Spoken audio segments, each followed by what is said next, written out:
This win after a very choppy and interrupted game. Got a very tough week coming up at North Texas and Memphis back here, so we're excited where we are to be where we are right now at this point in the season, with a lot of basketball still to play and us still trying to regain our rhythm on both sides of the ball. Coach, you mentioned how choppy the game was. What are you saying, especially in that stretch there where they kind of break people up and the game really slowed down? How are you keeping the troops rallied, keeping the lead maintained? That our behaviors are contagious, and we all have to keep our composure, stay poised, and find a way to rally around the right things instead of getting caught up in the skirmishes when the play's dead. Coach, past 2 games, John L's kind of been in a slump both on efficiency and with turnovers. What can the team do to kind of get him different looks and get him out of this slump? I don't know if the team needs to go into these games with a mission to get anyone out of a slump. We need to play good team basketball every possession for 40 minutes, and you know, it's basketball. You turn on LeBron James, Kevin Durant tonight. Everyone doesn't play well every night, and so fortunately for us, we have a really good team, and we've just got to continue to focus on the group. You know, Coach, Tulane having a potent offense with talented three-point shooters, and you were able to run them off the three-point line, having to shoot 14 and shoot 3 and 19. How impactful was that to today's victory?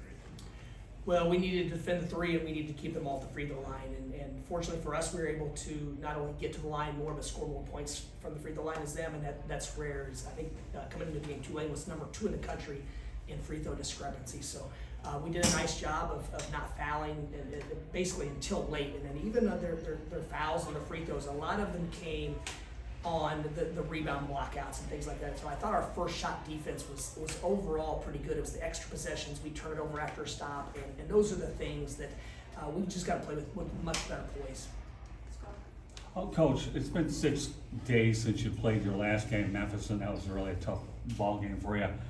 So when you have a 6-day layoff, do you feel that affects your team really earlier in the game, and that you feel a little bit of rust, when you go extended periods of time? I'm not sure. I thought we had a productive week of practice and preparation. So just certain things happen in the game. There's moments that change the trajectory, whether it's foul trouble, whether it's the ball movement, whatever it is. And we just have to get back to where no matter what happens, we stay in a next play mentality. Vlad, another great game for you tonight, not just offensively, but you opened up a lot defensively as well. Can you just walk us through what you were seeing on both sides of the floor today? To be honest, I did what I did probably 5 games, last 5 games, just try to play as physical as I can, the deepest position as I can, and just shoot the most valuable shot. We value them the most, and probably most of the people value them the most. On defense, I just try to trust my teammates that they're gonna get rebound, and I'm trying to get block shots. Leslie, go certified coach. Do you feel that you maybe have to win out to get into the tournament? How do you see the path going forward? I think if we win these next 2, we'll feel much better about our chances.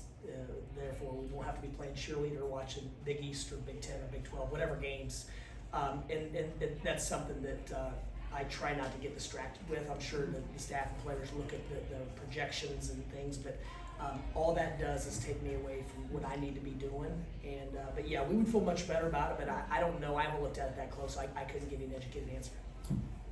Coach, was there any emphasis on trying to get the 3-point shot going tonight alongside the productive paint play? I thought when we got to the paint and we respaced and we had, I thought our best possessions when we got to the paint, we respaced and we had great nonverbal communication and synergy with the driver. I thought there were several times where we drove in and it could just be spacing 1 foot left, 2 foot right, whatever the case, and having hands ready. And for whatever reason, we just didn't have enough of those in volume. But fortunately, we were powerful enough around the paint, and then we just, all the stoppages and the F2s and the F1s and the whatever happened, we just never really were able to sustain our runs. Coach, you guys started off 6 for 14 in the first 10 minutes, but you were able to end the first half on a 19-9 run. What do you think kind of changed, or were there any adjustments made around that point? I thought our bench brought great energy, and we were able to get some stops and get out in transition. And even in our transition game, we're not clicking the way we're capable of clicking. And so, like I said, for us to be able to get out of here with a win and make the errors that we uncharacteristically made tonight, you feel encouraged. If we just clean a few things up, we can make a massive jump. When things were kind of getting a little hairy with composure issues, Gaffney seemed to be a steadying influence for you guys. Can you talk about him a little bit? Yeah, I thought it seemed like he was really trying to lead like a veteran point guard should. He had great composure. He never questioned his body language or his positive energy. And so I thought he played a very, very good floor game overall. 2 more questions. Okay, Coach, obviously you alluded to earlier today that you have North Texas and you also have Memphis coming up. You're facing them for the second time, winning one against one and then losing the other. What adjustments are you going to take for both of those 2 games? Hopefully get a second win against North Texas and try to get revenge against Memphis. Because this conference has proven that you get barn burners every single game, and these 2 are as good a teams as you can get. Glad you can also answer that question when Coach is done. Yeah, I'd be lying if I said I was prepared for North Texas or Memphis already. All focus was on these guys, and starting today, we'll turn our attention to North Texas and make a few small adjustments. This time of year, though, you're not making wholesale changes. We like our team, we like what we do, so we'll tweak a few things, but it's not going to be major. Okay. Probably get prepared before, so if he doesn't know, I definitely don't know. Last question. Okay, thank you.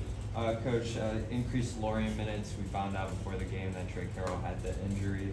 How does the team have to operate differently on offense and defense with Lawrence on the floor? And do you plan to ramp his minutes in his absence? I thought he brought great energy today. He made positive contributions.